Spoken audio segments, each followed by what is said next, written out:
Ayan, so welcome sa ating bagong video for today na hindi talaga bago kasi matagal ko na itong sinut. Nung April lang to. Ibig sabihin, isang buwan lang yung pagitan ng una tsaka pangalawa kong PC. Ilang weeks lang. Ilang weeks lang. So, yun. Ito yung pangalawang build ko ng PC kasi yung una, medyo nabitin tayo dun sa specs na ginawa natin dun sa PC natin na isa kasi budget PC nga lang siya, under 20.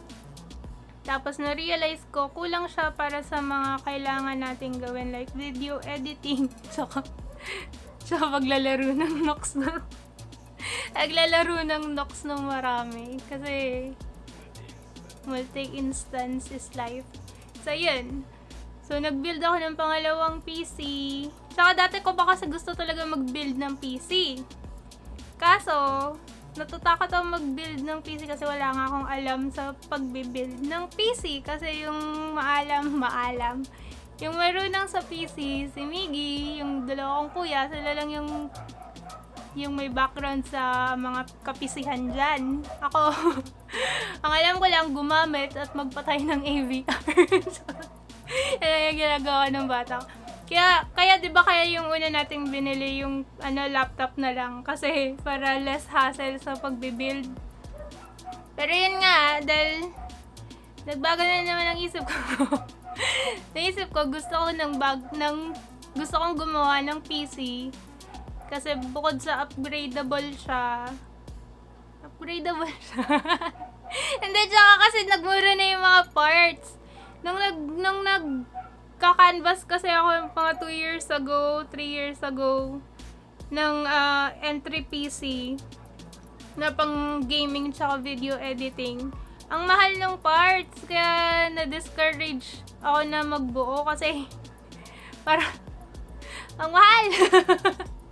So ngayon medyo kasi dahil dun sa mining dati kaya nagmahal yung mga parts. So ngayon medyo bumaba na uli yung hindi masyadong normalize pero medyo mas bumaba na yung mga parts kaya medyo mas na-afford na natin yung ibang mga parts. Kaya eto, sa pangalawang PC build na entry gaming and video editing, so in-upgrade ko yung CPU. Yung CPU niya ngayon is Ryzen 2600 na siya.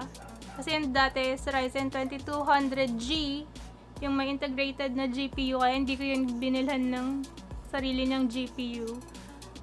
Tapos, yung motherboard, same. Yung RAM niya, from 8 before, naging 16 na ngayon. Tapos, yung binili ko na RAM is yung G-Skill Trident na RGB na optimized for Ryzen CPU. Tapos, yung SSD, same. Nagdagdag lang ako ng HDD na 1TB para sa mga ka-filean natin. Tapos, yung tawag dito? Yung GPU. Yung una kong GPU na binili kasi is yung AMD RX 570 na gigabyte. Kaso, medyo faulty siya kasi nag-error. After, gumana naman siya mga ilang araw. Tapos, namatay kasi yung niya, yung LED. Tapos, simula na namatay yung LED. Nagcrash na yung PC ko. Tapos, yun.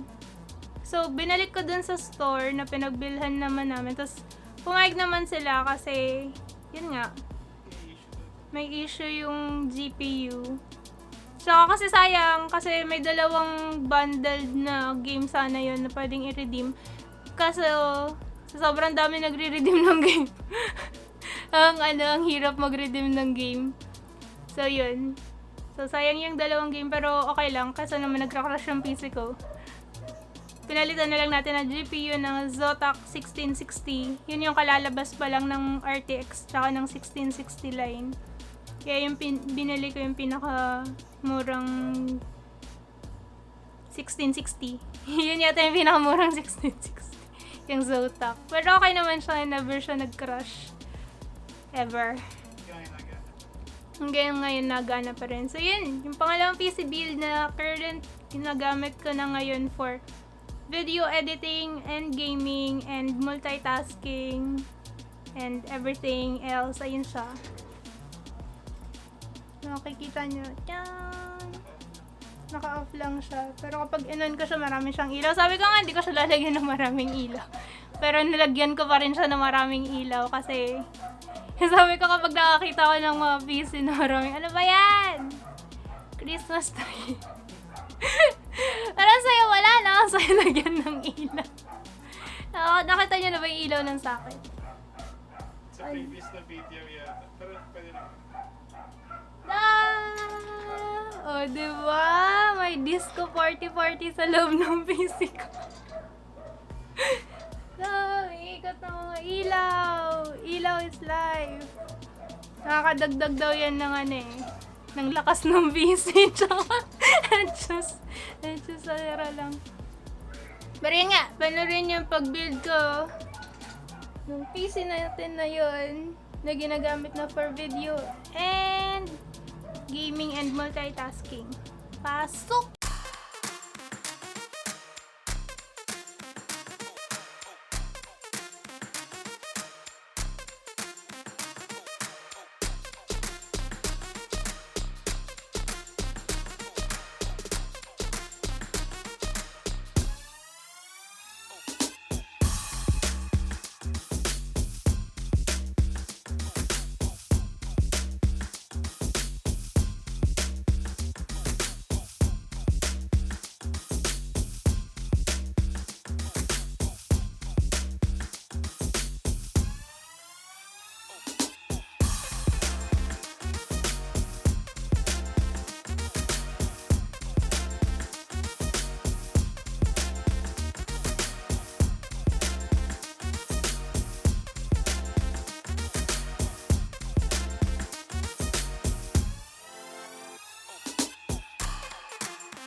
napanood nyo na kung paano ko binild yung pangalawang PC. Disclaimer lang ulit, no? Hindi ako expert sa pag-build ng PC. Nag-research lang din ako. Kaya kung medyo may mga mangsita kayo sa may mga mansita kung paano ko binild yung sa akin, pasensya. So, gumagana naman siya ngayon, no? Hindi naman siya nag-i-error. Ever. Ay, nag-error lang siya nung sa RAM. Kasi magkaiba sila ng RAM na, brand. Pero gumagana na siya uli ngayon. Pinagpalit ko lang sila ng slot, tapos medyo binaba ko lang yung speed. Kaya mas stable na sila ngayon. Ayun! So, thank you sa panonood ng pag-build ko ng pangalawang PC. Naka-rent PC na natin ngayon. Ito ay entry, gaming, and video editing. So, kung naghanap kayo ng budget video editing and budget na gaming na pwede na pang mga, anong tawag nila dun sa mga games na yun? AAA? AAA na mga games. Yung mga, highly intensive graphic hungry game. Pero ako, hindi naman siguro kailangan isagad-sagad yung graphics ng mga yun para lang, diba? No? Masakit kaya sa mata kapag sobrang basta yan. Ewan ko, sa akin kasi okay lang na medyo i-lower yung mga resolution and stuff kasi minsan nasakit sa mata kapag matagal ka nakatitig sa monitor. Diba? So, ayan. Salamat sa panonood ng pag-build ng ating PC. Tada! Nagumagana pa rin siya hanggang ngayon. Yay! Tapos, huwag nyo kakalimutan to hit like. Dito yung like, diba? Hit like, subscribe, and ring that bell icon para sa mga susunod nating videos. At kung may mga video suggestion kayo para sa amin, huwag nyo kakalimutan na mag-comment down below. See you! Bye! Bye! Alam nyo ba kung saan yan? Bye!